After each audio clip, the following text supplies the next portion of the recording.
This rewriting section is specific to question 3 of your reading paper, and it's where your question tool from your critical reading tools comes in really handy so that you can ask who, what, where, when, and why.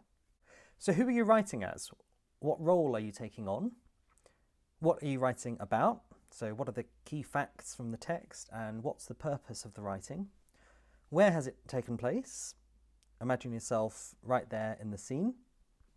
When did it happen? Is it something recent or in the distant past? Why is it being written about? So think about why it's being written and recorded. Who's reading it? What sort of audience are you writing for? Also think about how. So what form should your writing be in? It'll tell you in the question, so make sure that you lay out your answer correctly. Let's look first at who you're writing as. Remember, you need to take on someone else's persona. You're not writing as yourself in this section. You're taking on a role, so you need to step into their shoes and write as them. The question will normally tell you who the persona is, but it'll usually be a journalist or a person mentioned in text C. So when you start writing this answer, just ask yourself, well, how would she or he respond to the question? To find that out, ask yourself, what's the character like? Are there any clues from the text to help you with that? So are they quite conservative, or are they young and a bit more casual? What's their writing style? Are they quite formal, or is their writing a bit more conversational and relaxed? And remember, although you're writing as this character, make sure you use your own words. So don't use any phrases directly from the text in your answer because you'll lose marks for that. It might actually be helpful if you imagine who these people are. Give them a name and an age, even if it doesn't say so in the text. And that way, when you're asked to reflect on their thoughts or their feelings, they seem more like a real person to you. It'll also be much easier to invent a voice for them that way as well.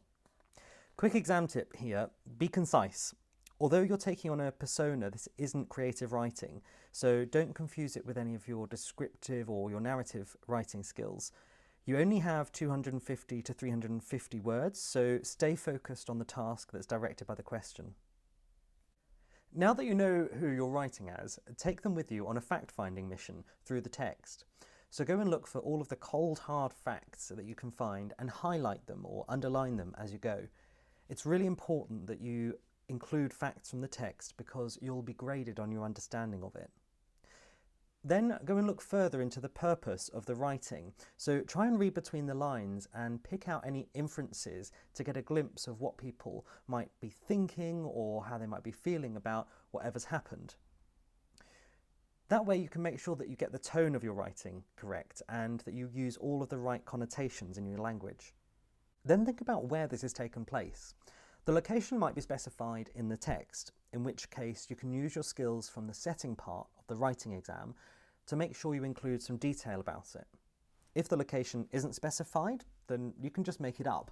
For instance, if it's an article about a boat sinking, but it doesn't state exactly where it is, you can just invent the detail and say it was off the coast of Spain somewhere.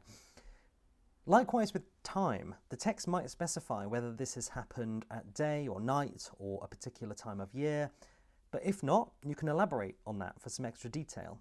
For instance, if you're writing as a head teacher at the end of year assembly, you know that's likely to be summer, so you can perhaps mention the heat. Doing that is going to make your answer original and give it some personality, and it also makes your writing much more interesting, which will always work in your favour to get extra marks from the examiner. So why are you, as the character, writing this in the first place? What's the motivation for writing it? Who's actually going to be reading it? Keep your audience in mind by imagining the person reading on the other side. That should help to keep your register and tone correct and consistent while you're writing as well. You'll also be asked to write in one of the following forms, either a news report, a magazine article, a formal letter, a formal report, an interview, a journal entry, or the script for a speech. So make sure that your answer is laid out correctly on the page and that you adapt your language to suit it. So make sure that the level of formality is appropriate. Remember that you can make up some extra details as well, which sometimes helps to emphasise the form. For example, when a newspaper article refers to a person, they usually add their name and age. For instance, Joe Ball, 19, from London, says ... It's adding those small details that make your writing sound much more authentic, because that's how a journalist would write. Quick exam tip here is that although this is a reading exam, almost half the marks available for the question for the quality of your writing. So remember your spelling, punctuation and grammar.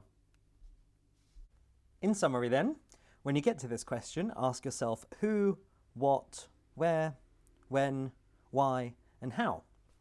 So who is this persona you're writing as? Really try and get under their skin and write as that character. Ask yourself how they would answer the question. Then go for a fact-finding collection through the text and gather any inferences and emotional clues while you're there. Then specify the setting as well as the time and the season. Try and invent some details to try and make your answer stand out a bit more and make it more interesting. Then think about why your persona would be writing this piece and who they'd be writing it for. Make sure that you format your answer correctly so that it looks like the form directed by the question. And lastly, remember to check your spelling, punctuation and grammar. Every mark counts, so take the time to check your writing afterwards. It's sometimes just those 1 or 2 marks that make the difference between a whole grade, so it's well worth doing.